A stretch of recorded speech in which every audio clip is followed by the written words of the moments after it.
There's a deadly virus killing men. It's not cancer. It's not diabetes. And it's not heart disease. It's suicide.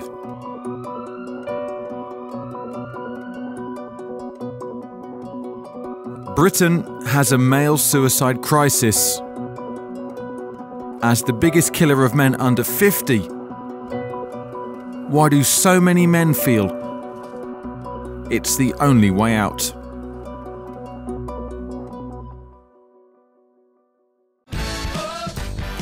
Mental health is in the news, and there's a big focus on men. Male suicide has reached its highest level since the early 1980s. We can all play our part by talking and listening to each other and helping each other find support. Let's get our heads together and change the conversation on mental health. The Princes are among many high-profile people talking about it, but the subject of suicide is still difficult for some. In London, the charity CLASP, the Counselling Life Advice Suicide Prevention, is holding a sponsored walk through the streets of the capital. It's being attended by those who've attempted suicide, as well as those who've been left behind.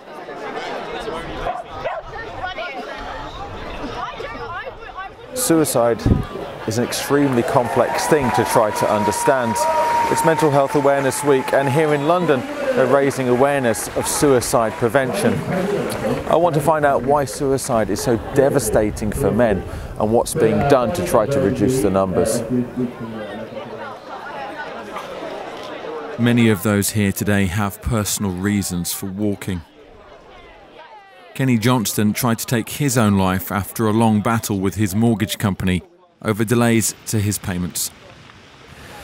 What I went through was this feeling of inadequacy and not having it in words or in context to exactly explain what I was thinking or how I was feeling and the uselessness of it all. And that pressure of feeling so useless seemed to add more and more into the realisation that suicide was the best option. 2 days before my suicide attempt, I sat there on my sofa with my flatmate sitting opposite me, unaware that I was writing emails to send 2 days later to my ex-partner, to my flatmate, and even a letter to my own mother explaining my suicide. And the sad thing about it, in attempting suicide, I've found that more family and friends that I knew prior to that day that I attempted suicide are not talking to me now than prior to it. They view my actions as me being selfish, and they don't know themselves how to engage with me.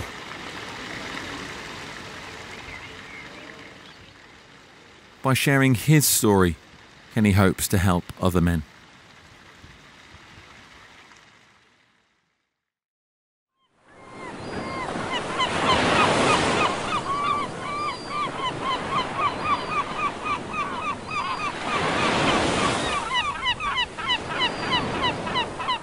Of all the suicides recorded across England and Wales, we as men make up 75%. The southwest of England is above the English average.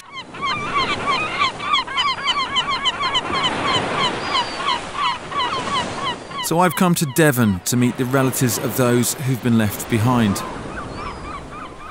In 2010, Alison Hill's brother Pete took his own life. Hi Alison, how are you? He was 24.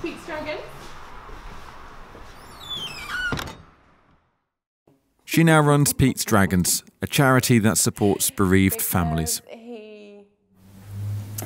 He was the complete opposite to me. I'm quite loud and gregarious and all of those things. Pete was really quiet, really shy, just struggled to find his place in groups of people, and just used to, at family parties and things like that, just used to stand on the sidelines and laugh at whatever I was doing, whatever I was saying. And he just found me really funny. I went back through his Facebook account the other night. I don't know why. I just, I think I was looking through my friends list for somebody, and he was there, which I thought I'd shut down his Facebook, but obviously I hadn't. And I went back through his Facebook just for the few weeks leading up to. And now, doing what I do every day and working in what I work in and hearing the stories that I hear, I would have known. When he was missing, I was trying to ring him, and the inquest revealed that he would have been alive for some of those phone calls. You know, why didn't he pick up the phone? Why didn't he pick up the phone? Was I not a good enough sister? Did I fail him in some way? So there's the stuff that you internalise. I could have, should have, would have done better. I looked for people to blame, because that would be easier than blaming myself. So what did that person do? How did they contribute? What difference would that have made? Do you ever wonder what he would be doing now? Either from a work or where he'd be living? Wow. I think he'd be married with 2 very cute children, and that he would be happy. Yeah. That stood on his grandma's picnic table with his bother boots on. I think that was taken on Instow Beach. Paul Stevens lost his son Dan, who was 22. We went to Old Trafford because we both support Man United, and it was his birthday treat. So we had a VIP day where we had the fancy meal and met some of the players, and when we left to leave, we left him in the shop. And I can remember going to the till and paying for something, and he'd gone off shopping. And I walked back round the corner and I stood watching him, and he didn't know I was looking at him. You know, and it was weird. It was like we didn't want to leave him behind. I don't know, it was almost as if we knew something was going to happen in a way. I don't know how to describe it. We walked off, me and the younger son, and I said, "It's horrible, isn't it, leaving him behind?" And he goes, "Yeah, it doesn't seem right, does it?" We didn't know last time we were going to see him. We got a knock on the door, and I'd been trying to get hold of him. It was my daughter's 24th birthday, so we had a house full of people, and I answered the door, and we were given the details of where he was now, and off they went. You know, that was it from the police. They were gone. I think you've got to sort of retrain the brain as well, you know, because I would wake up every morning, and the first image I would get would be my lad in his coffin, and it would be so vivid, and I could remember. It was almost like I could smell the room. You know, I'd sort of wake up and it'd be like, oh, and you'd remember it, because when you've been asleep, you forget about everything, and then you wake up and you remember it's happened, especially just after, you know. And I knew after a while that I had to replace that image. So I would wake up every morning and think something good about him, somewhere we went, something we did, you know. And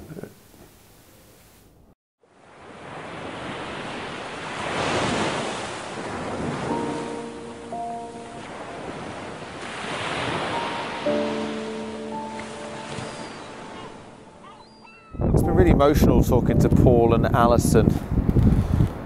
But why is suicide the biggest killer of men under 50? And what is it that makes men at such high risk? It is still the case that the type of men we think die by suicide are unwell. The disturbed, the unlucky, or those who stumble at life's biggest hurdles but are too weak to get back up.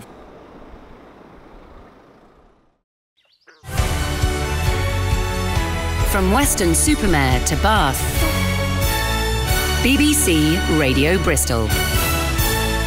In Bristol, Research is being done into the complex reasons behind suicide.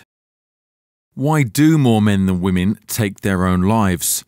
Caroline Coote believes how men see themselves plays an important role. On that level, I think it's just about the fact that their identity is so bound up in what they do and what they achieve and providing for their family, I'd say. I'm sure you're aware suicide and the causes are very complex. I doubt there is ever really only one thing, except occasionally, you know, you can see that it might be a response to something bad that happens in life. Alice Cole-King is a psychiatrist. She thinks men still struggle with expressing their emotions. There is still a huge amount of stigma. And actually stigma is killing people. Because stigma stops people admitting to themselves that they're struggling. And this is particularly the case with men. And it stops them seeking the help and support they need. But actually if they do end up seeing a health professional, stigma can perhaps stop that health professional asking. It may be in the case perhaps with a general practitioner, where the GP might have known that man for a period of time and doesn't like to bring up the topic of suicide. Or it could be that actually they don't know the patient and they're seeing them for the first time, but we're so aware of the stigma that it's hard to broach the subject. You know, general practitioners tend to better communicate with people at their own class level. So if you get a highly educated person going in to talk about something, they speak the same language almost. But if you get somebody who's perhaps not as educated as the GP, which it's hard to be as educated as a GP, they probably speak a slightly different language, and I suspect the communication is not easy. Most GPs do not have training specifically in suicide prevention. And GPs themselves agree that they don't get enough training. In a statement, they told me more training is needed and that the 10-minute slots given to patients just aren't long enough to diagnose and recommend treatments for complex mental health illnesses. That's if men even go to a GP. According to the Samaritans, only a third of men who are feeling suicidal ever go and see a GP or someone in statutory services, i.e. those provided by the government. It's a staggering statistic. Of all the men that take their own lives, 2/3 have never spoken to anyone in a professional caring role. So, where do they go for help?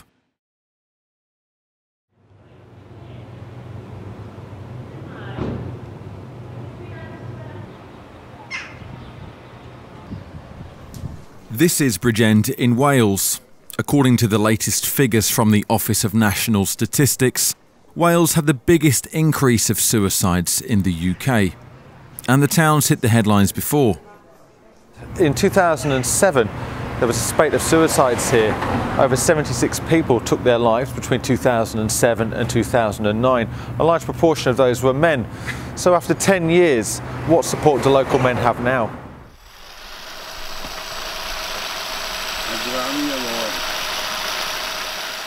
They come here to get out to do something and feel valued. Looking good, Ron. Oh yeah.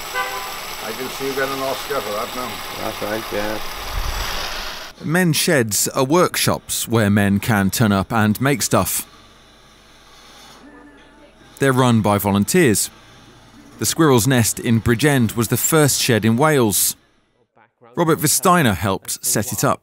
But no one has ever asked, you know, why are you here? What's your problem? What's wrong with you?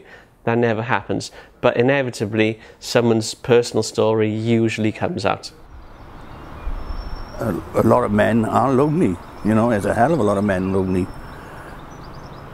My son found me, my eldest son, and I was watching my paramedics putting needles in my arms because I'd planned it because I knew that he'd be out. I thought he was out all night. And my youngest was away up his friends, and my daughter was she was somewhere else. So I had the house to myself then. So that's why I planned it. I went to town, had a couple of drinks, come back, and that was it. What led you to that point? Loneliness, uselessness. Glenn comes to the Sheds as a way to cope with his depression. It gives you a reason, you know, you need that reason, but it's kept me alive, but I still go back to an empty place, you know. So it's just a breather every day. Men here talk shoulder to shoulder, so you could have two men working on different projects, but they're, if you like, stood next to each other, shoulder to shoulder. And then they might start talking, you know, they will have built a relationship, so they're already in a safe space, they feel comfortable here, it's their space. They probably will have gotten to know the person that's next to them, so they'll know a little bit about them. So if they have an issue or something, they might actually feel comfortable to say to the man next to them, oh, this is a problem I have, or this is how I'm feeling. I see a lot of advice and camaraderie going on here. You know, someone will inevitably have gone through something that someone else is going through and say, well, this is what I did and this is how I felt. You know, it's run by, you know, if you're going to go there, you think, actually, this shed is run by men who are like me, who understand me, and they're doing this for the benefit of everyone.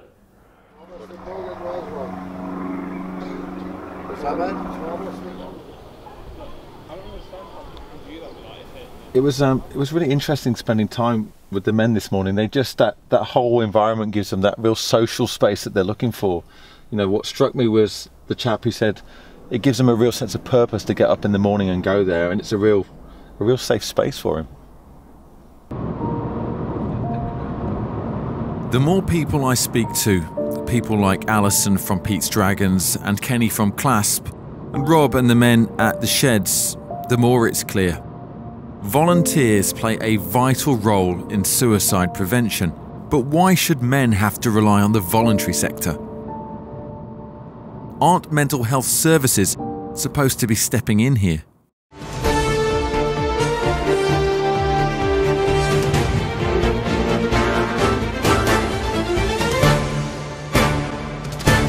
Theresa May was speaking at a conference on mental health in Westminster. I want us to employ the power of government as a force for good to transform the way we deal with mental health problems, right across society and at every stage of life.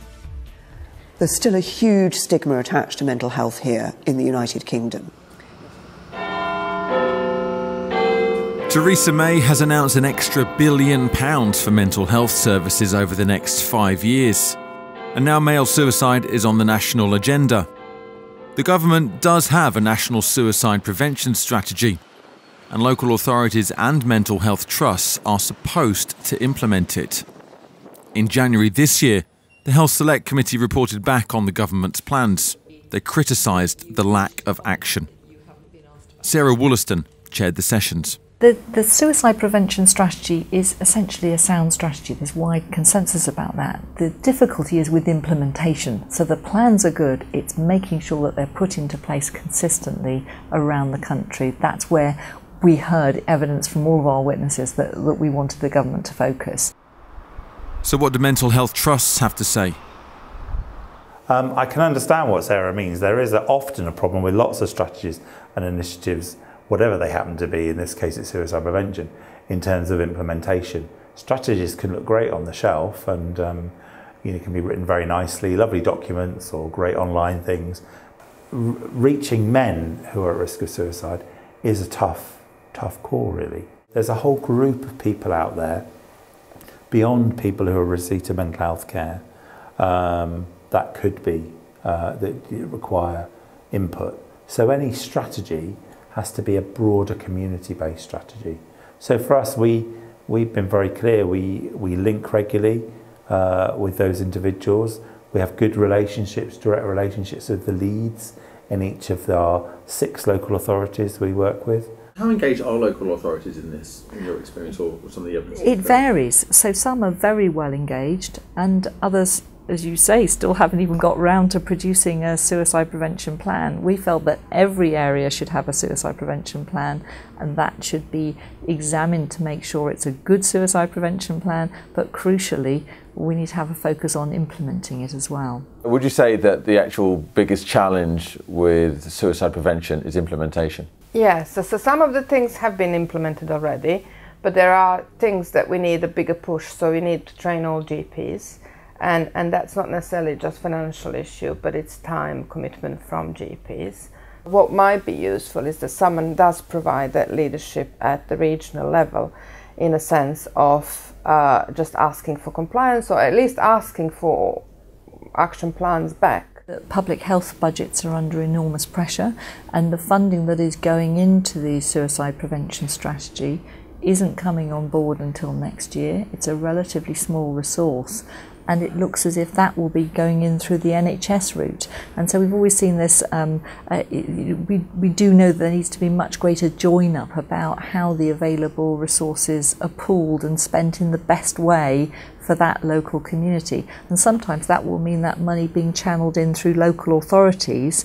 There was a talk in 5-year forward view that there will be suicide prevention money allocated, and if that's the case, my worry is that if it does go into the NHS budget, they'll say it's in the baseline, and therefore it's very hard to find that baseline. My preference would be to fund either local authority or local authority with a condition to commission voluntary sector to deliver a suicide prevention plan. But there are no such conditions in those plans.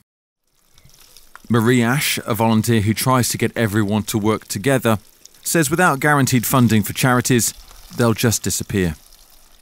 For too long, mental health, suicide prevention, all those things have been underfunded. They need to be funded so that they know that they have X amount of money each year, because there's nothing worse than having a service that is there, so like a community organisation like the Men in Sheds, that's really working well, and then if they lose part of their, other funding from outside, whether it's lottery or whatever it is, that's it closes down. What happens to those people? They're already battling some of these feelings, and then the one thing that maybe is keeping them stable and alive is just dropped. So is there a case to say that local charities should be funded by the government? They can deliver fantastic value, and some of them don't need a lot of money, but they do need, for example, very often support with starting up and making sure that they're just not having to go from one very short-term budget to another, so providing some of that continuity of funding and long-term funding to allow them to, for example, to maintain their premises. So yes, to top up their funding from other resources in the voluntary sector, but the government, I think, does have a role in making sure that they have some baseline funding. The government does provide some baseline funding. It's about £2 million a year, but that's for all health-related charities. I contacted Public Health England, the Department of Health and the Health Secretary, Jeremy Hunt. I asked them to talk about funding for mental health charities. All said they were unavailable to take part in this film.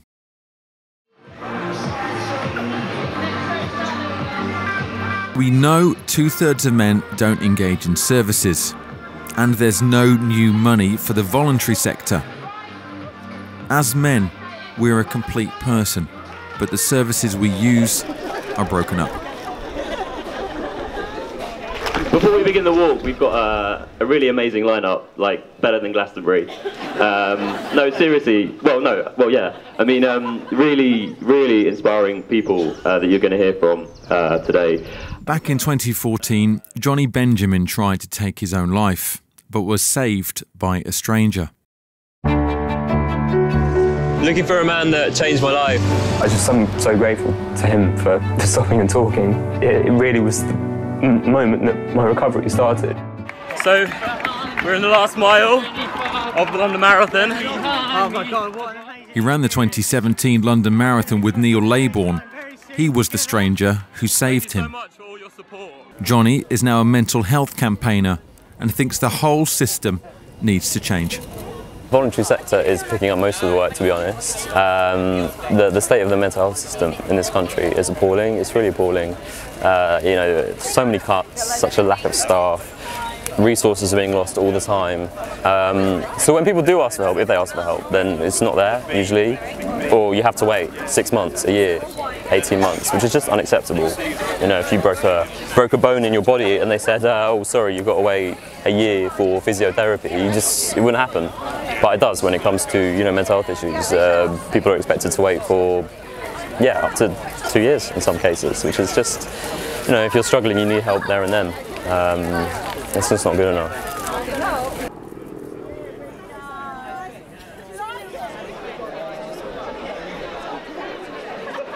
We need to get talking more about this. People don't realise sometimes how difficult it is to open up, but if we make it as normal as possible to speak up about these things, we're going to make such progress.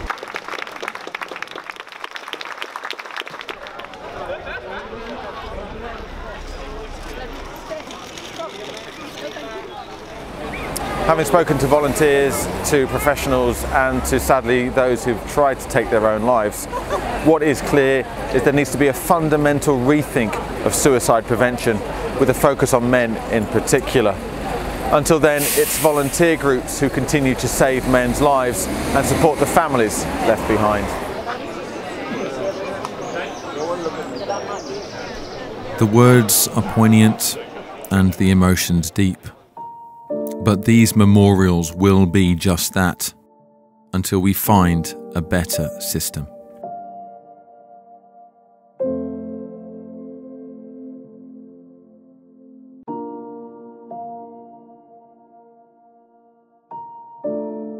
Dear friend, we do not know you, you do not know us.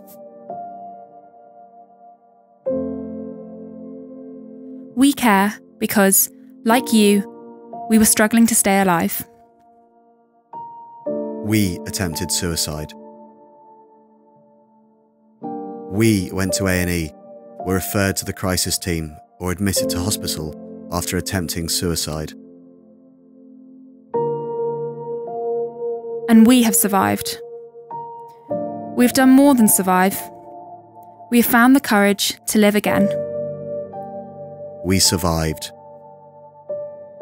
We want you to get through this too. You are not beyond help. You are not beyond help. We have lived and loved again. We believe you can too. With love. With love. With love, the letter of hope.